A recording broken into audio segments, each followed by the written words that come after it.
नमस्कार साथियों, मैं आपका दोस्त शैलन सिंह। और साथियों,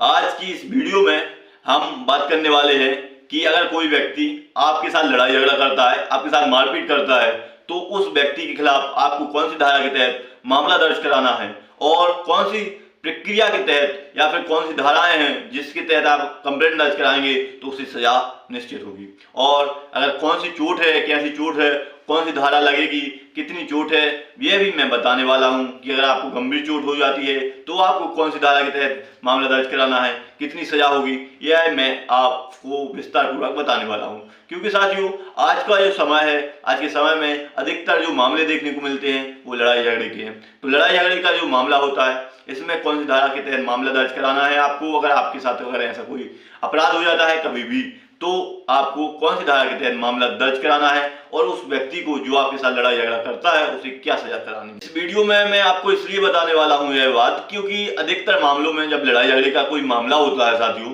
तो आपके साथ अगर कोई अधिक गंभीर किस्म की लड़ाई झगड़ा हो जाता है या फिर मैं कहूँ कोई बड़ी हानि आपके साथ हो जाती है, आपको अधिक मारा पीटा जाता है, आपको ऐसी चोट पहुंचा दी जाती है और उसके बाद अगर आप कंप्लेंट दर्ज कराने जाते हैं, पुलिस स्टेशन जाते हैं, तो पुलिस वाले हैं कई कभी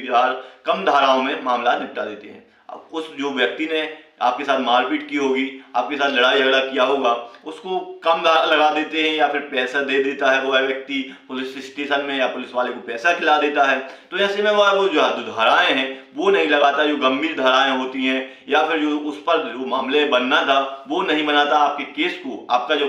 कि आप कंप्लेंट दर्ज कराने जाते हैं, आपको कंप्लेंट को छोटा कर देता है, फिर वो आसानी से जमानत ले लेता है और उसको ज़्यादा परेशानी नहीं होती है। तो भी आपके साथ मारपीट करता है और पुलिस कंप्लेंट दर्ज करती है और आपको वो कंप्लेंट देखने को तो मिलती ही है। अगर आप धाराओं का सही नॉलेज होगा या फिर सही जानकारी होगी तो आप पुलिस वाले से कह सकते हैं कि इस धारा के तहत मामला दर्ज करें। और पुलिस वाले अगर बिक भी जाते हैं, पैसा ले भी लेते हैं, तो उन्हें उस धारा के तहत मामला दर्ज करना होगा, वरना आप उसकी शिकायत कर सकते हैं, पुलिस वाले की भी शिकायत कर सकते हैं। तो यह जानकारी होना बहुत जरूरी है, क्योंकि अगर आपको जानकारी होती है तो मारपीट जैसे जो अपराध हैं या फिर जो मामले हैं वो भी कम हो जाएंगे और आपके साथ कभी भी ऐसा नहीं होगा, क्योंकि उस व्यक्ति को उचित सजा मिलेगी। जो भी उसने कृत्य किया होगा, जो भी अपराध किया होगा, उसके लिए उचित सजा मिली है। तो मैं आपको बता दूं कि कभी भी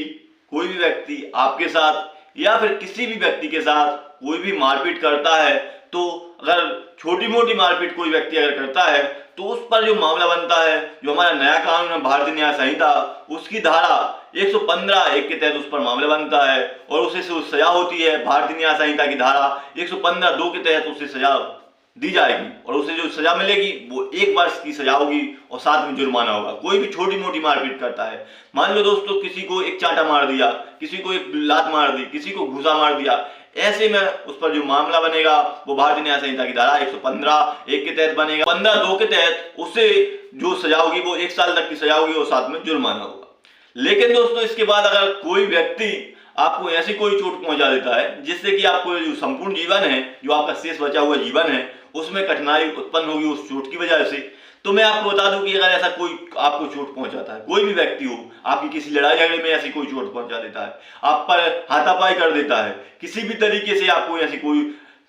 चोट पहुंच जाता है जिससे कि आपका कोई अंग शिथिल हो जाता है, आपका अंग भंग हो जाता है, या फिर कोई भी ऐसी चोट पहुंच जाता है जो कि आपके संपूर्ण शेष जीवन काल में कठिनाई ही देगा, तो आप उसके खिलाफ जो मामला दर्ज करेंगे वो भारतीय न्याय संहिता की धारा 117 के तहत आप उस पर मामला दर्ज करेंगे। उस पर 117 1 के तहत मामला दर्ज होगा और मैं आपको बता दूं जो उसे सजा दी जाएगी वो भारतीय न्याय संहिता की धारा 117 2 के तहत उसे सजा दी जाएगी। कोई भी ऐसी चोट पहुंचाता है आपको किसी भी तरीके से, आपकी कोई लड़ाई झगड़े में किसी भी कारणवश में अगर ऐसी कोई चोट पहुंचाता है, कोई भी गंभीर चोट पहुंचाता है, दोस्तों गंभीर चोट वो होती है जैसे कि मान लीजिए आपकी कोई आंख फोड़ देता है, आपको कोई हाथ तोड़ देता है, आपको कोई पैर काट देता है, किसी भी तरीके से ऐसा कोई भी अंग शिथिल कर देता है, अंग भंग कर देता है, जिससे कि आपका जो जीवन काल है, जो शेष बचा हुआ जीवन है, उसमें कठिनाई होगी, आपका सिर फोड़ देता है, ऐसे जो चोटें होती हैं वो गंभीर चोटें होती हैं, तो उस पर जो मामला बनता है वो भारतीय न्याय संहिता की धारा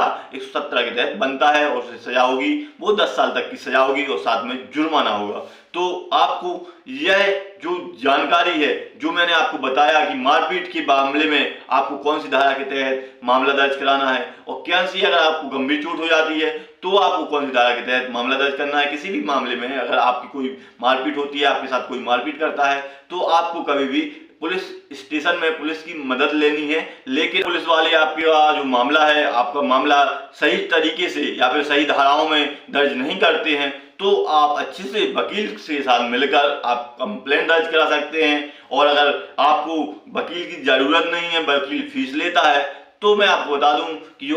जो भी थाना है या फिर जो भी वहाँ के पुलिस अधिकारी हैं, अगर वो उचित धाराओं में मामला दर्ज नहीं करते हैं, आपके साथ कोई मारपीट हो जाती है, आपको